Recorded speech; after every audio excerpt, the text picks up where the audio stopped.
কোথায় সবাই চলে আসলাম নতুন একটি ভিডিও নিয়ে তোমাদের সাথে। তো আজকে জানোই আজকে হচ্ছে অম্বাবচী। অম্বাবচী একটি হিন্দু উৎসব যা আষাঢ় মাসে পালিত হয়ে থাকে। এটিকে পৃথিবীর ঋতুস্রাব হিসেবেও ধরা হয়। এই সময়ে সায়ংকালে ধারিত্রীর মতো রাজস্বলা হন বলে বিশ্বাস করা হয়। এই সময় কিছু আচার অনুষ্ঠান পালন করা হয় এবং কামাখ্যা মন্দিরে বিশেষ পুজো অনুষ্ঠিত হয়। তো আমাদের বাড়িতেও সেই একটি বিশেষ পুজোর আয়োজন করা হয়েছে। তো সকালবেলা পুজো টুজো সেরে তো মাকে এখন শাড়ি পরানো চলছে, দেখতে পাচ্ছ এখন শাড়ি পরানো হবে। মা আগেই শাড়ি পরেছিল ঘটে, তো আমি তারপর উঠে মায়ের যে একটা লাল সাদা শাড়ি নতুন শাড়ি আনা হয়েছিল সেই শাড়িটাকে এখন পরানো হচ্ছে। দেখতে পাচ্ছ সুন্দর করে শাড়িটাকে কুচি দিয়ে তারপর এটাকে এখন মায়ের মন্দির উপরে উঠে খুব উঁচু মায়ের মূর্তি, তাই সেখানে উঠতে অসুবিধা, তাই চেয়ার দিয়ে উঠে তারপর মায়েকে এখানে শাড়ি পরানো হচ্ছে। দেখতে পাচ্ছ লাল সাদা শাড়িটা সুন্দর, এটা সত্যিই খুব সুন্দর ছিল। তারপর শাড়িটাকে সুন্দর করে কুচি দিয়ে পরানোর পরে দেখতে পাচ্ছ কতটা সুন্দর লাগছে এখন দেখতে। তো আমাদের এখানে প্রত্যেক বছর আমরা এরকম করে মাকে এরকম নতুন শাড়ি পরানো হয়। তো কার কার বাড়িতে এইরকম আচার পালন করা হয় তোমরা নিশ্চয়ই কমেন্ট করে জানাবে। দেখতে পাচ্ছ এখন পাশেও যে জয়া বিজয়া পরি এগুলো ছিল ওদেরকেও নতুন একটি করে শাড়িগুলোকে এদেরকেও পরানো হচ্ছে। দেখতে পাচ্ছ এখানে সুন্দর ঘুমটা দিয়ে মা এখানে বসে আছে। তো দেখতে পাচ্ছ আরও যে পাশে জয়া বিজয় এদেরকেও সুন্দর করে শাড়িগুলো পরিয়ে দিলাম। হচ্ছে একটি বাৎসরিক হিন্দু উৎসব যা আষাঢ় মাসের 7 তারিখে মৃগরাশি নক্ষত্রের 3টি পথ শেষ হওয়ার পরে থেকে শুরু হয় এবং 10 দিনের মধ্যে শেষ হয়।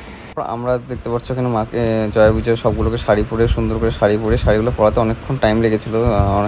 আর দুটা কত মিনিটে হয়তো এবছর অম্বুবাচী লেগেছে, তাই তার আগেই মাকে শাড়ি পরানো হয়েছে। তো দেখতে পাচ্ছ এখানে দুর্গা ঠাকুরের যে কাঠামোটা ছিল তাকেও আমরা একটি নতুন শাড়ি দিয়ে ঢেকে রাখলাম। যে মা দুর্গারও তো এখানে অভিরূপ নেই, অর্থাৎ যে কাঠামটাকে সে শাড়ি দিয়ে ঢেকে রাখলাম। তো কাঠামটাকে শাড়ি দিয়ে ঢাকা হয়ে গেল। তারপর দেখতে পাচ্ছ এখানে মায়ের এখন পুজো হবে। তো গোটা আমাদের এখানে ফল দেওয়া হয়, পান সুপারি ফল, যেগুলো মা এই কদিন খাবে। আর পাথরের গ্লাসে দেওয়া হয়, পাথরের থালাতেই দেওয়া হয়। তো এখন দেওয়া হওয়ার পর সেগুলোকে নৈবেদ্যগুলোকে সেখানে মায়ের সামনে দেওয়া হবে। তখন ভোগগুলোকে মায়ের সামনে দেওয়া হবে, তারপর পুজো করা হবে। আরতি করার পরে মায়ের পুজো সম্পূর্ণ হবে। দেখতে পাচ্ছ ভোগ টোগ এখানে দেওয়া হয়ে গেছে, বাড়া হয়ে গেছে, এখন হচ্ছে আরতি করতে চলবে। তারপর দেখতে পাচ্ছ আমি এখানে আরতি করে নিলাম, প্রদীপ ধূপ এইসব দিয়ে আরতি করার পরে মায়ের মন্দির এখানে বন্ধ করা হবে। উৎসবটি কামাখ্যা মন্দির আসামে গুয়াহাটিতে তোমরা হয়তো অনেকেই জানো, সেই মন্দিরে খুব পালন করা হয়। সেখানে এই কদিন মেলাও বসে এবং পুজো পাঠও হয়। তোমরা অনেকেই হয়তো গেছো, আমিও কিছুদিন আগে কামাখ্যা মন্দিরে গেছিলাম পুজো দিয়ে আসতে। তো দারুণ সুন্দর সেই মন্দিরে, তোমরা যারা যারা গিয়েছো প্লিজ কমেন্ট করে জানাবে।